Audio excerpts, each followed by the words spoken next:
నమస్తే, నేను Yogita. Welcome to Satyagrahi top story.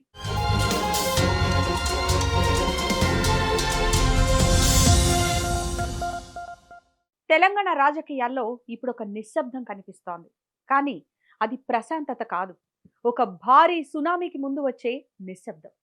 10 ఏళ్లు తిరుగులేని అధికారాన్ని చవిచూసిన గులాబీ జెండా అసెంబ్లీ ఎన్నికల తర్వాత కాస్త నెమ్మదించినట్టు కనిపించింది. నేతల వలసలు, వరుస ఓటములు, ఇక బీఆర్ఎస్ పనైపోయిందని ప్రత్యర్థులు విమర్శలు గుప్పిస్తున్నారు. కానీ అసలు కథ ఇప్పుడే మొదలైంది. ఎర్రవెల్లి ఫామ్ హౌస్ లో కూర్చొని కేసీఆర్ ఏం చేస్తున్నారు? కేటీఆర్ జిల్లాల బాట పట్టడం వెనుక ఉన్న అసలు మాస్టర్ ప్లాన్ ఏంటి? సెంటిమెంట్ పక్కన పెట్టి ప్రజా సమస్యలని ఆయుధంగా ఎందుకు ఎంచుకున్నారు? బీఆర్ఎస్ రాబోయే ఎన్నికల కోసం సిద్ధం చేస్తున్న డెడ్లీ స్ట్రాటజీ గురించి ఈ రోజు మన టాప్ స్టోరీలో విశ్లేషిద్దాం.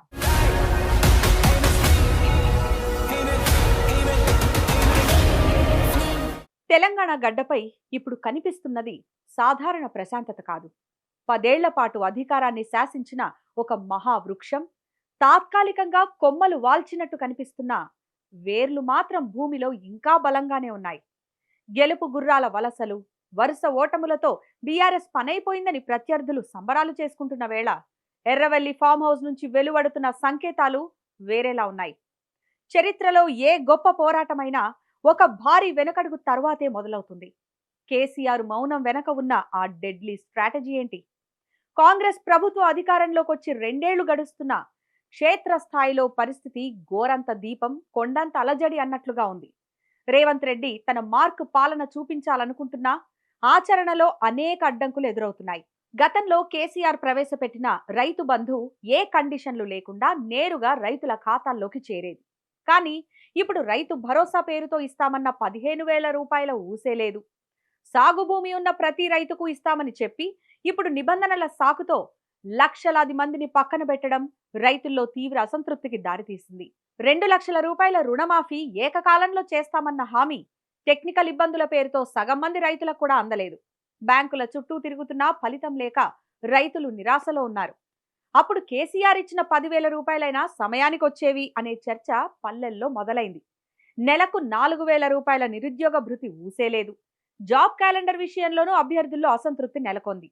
కేటీఆర్ హయాంలో వెల్లువెత్తిన పెట్టుబడులు ఇప్పుడు పక్క రాష్ట్రాలకు మళ్లుతున్నాయనే ప్రచారం ఐటీ ఉద్యోగుల్లో ఆందోళన కలిగిస్తోంది. ఎన్నికల ప్రచారంలో యువతను ఆకట్టుకున్న నిరుద్యోగ భృతి హామీ ఇప్పుడు అటకెక్కింది. జాబ్ క్యాలెండర్ విషయంలో స్పష్టత లేకపోవడం, గ్రూప్ పరీక్షల నిర్వహణలో గందరగోళం నిరుద్యోగుల్లో కాంగ్రెస్ పట్ల నెగటివ్ ఇంప్రెషన్ పెంచుతోంది. బీఆర్ఎస్ వ్యూహంలో అత్యంత కీలకమైన మార్పు కేటీఆర్ శైలిలో కనిపిస్తోంది. ఒకప్పుడు ఐటీ హబ్స్, విదేశీ పెట్టుబడులు, గ్లోబల్ కాన్ఫరెన్స్లతో బిజీగా ఉండే కేటీఆర్ ఇప్పుడు మురికి వాడల్లో పర్యటిస్తున్నారు. లగచర్ల లాంటి ప్రాంతాల్లో భూసేకరణ బాధితుల పక్షాన నిలబడటం, నిరుద్యోగ అభ్యర్థుల కళ్లల్లో నీళ్లు తుడుస్తూ భరోసా ఇవ్వడం ద్వారా కేటీఆర్ తన ఇమేజ్ ను మార్చుకున్నారు.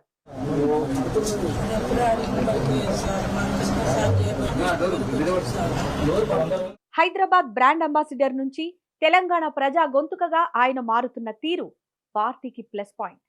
అసెంబ్లీ లోపల బయట ప్రభుత్వ వైఫల్యాలను ఎండగట్టడంలో కేటీఆర్ మునుపటి కంటే పదునైన విమర్శలు చేస్తున్నారు. ముఖ్యంగా ఐటీ కంపెనీలు పక్క రాష్ట్రాలకు వెళుతున్నాయన్న అంశాన్ని ఆయన ప్రజల్లోకి బలంగా తీసుకెళ్తున్నారు. ఏ వ్యూహకర్త అయినా గెలుపు కంటే ఓటమి నుంచే ఎక్కువ నేర్చుకుంటాడు. కేసీఆర్ కూడా అదే చేస్తున్నారు. గత 10 ఏళ్లలో ప్రజలకు ప్రభుత్వానికి మధ్య దూరం పెరిగిందని, కొందరు ఎమ్మెల్యేల అహంకారం పార్టీని ముంచిందని కేసీఆర్ గుర్తించారు. అందుకే ఓటమికి కుంగిపోకుండా లోపాలను సరిదిద్దుకునే పనిలో పడ్డారు. ఎర్రవెల్లి ఫామ్ హౌస్ లో కేసీఆర్ కేవలం విశ్రాంతి తీసుకుంటున్నారని అంతా భావిస్తున్నారు. కానీ ఆ ఫామ్ హౌస్ లో జరుగుతున్న కథ వేరే ఉంది. గత 10 ఏళ్ల పాలనలో ఎక్కడ పొరపాట్లు జరిగాయో ఆయన పోస్ట్ మార్టం చేస్తున్నారు. సంక్షేమ పథకాలు ప్రజలకు చేరినా మనుషులు కలవలేకపోయారన్నది కేసీఆర్ విశ్లేషణ. ఎమ్మెల్యేల అహంకారం, ప్రజలతో నేరుగా సంబంధాలు తెగిపోవడమే ఓటమికి కారణమని ఆయన గుర్తించారు. అందుకే ఇప్పుడు నేను కాదు, మనం అనే పంథాతో ముందుకు వెళ్లాలని క్యాడర్కు దిశానిర్దేశం చేస్తున్నారు.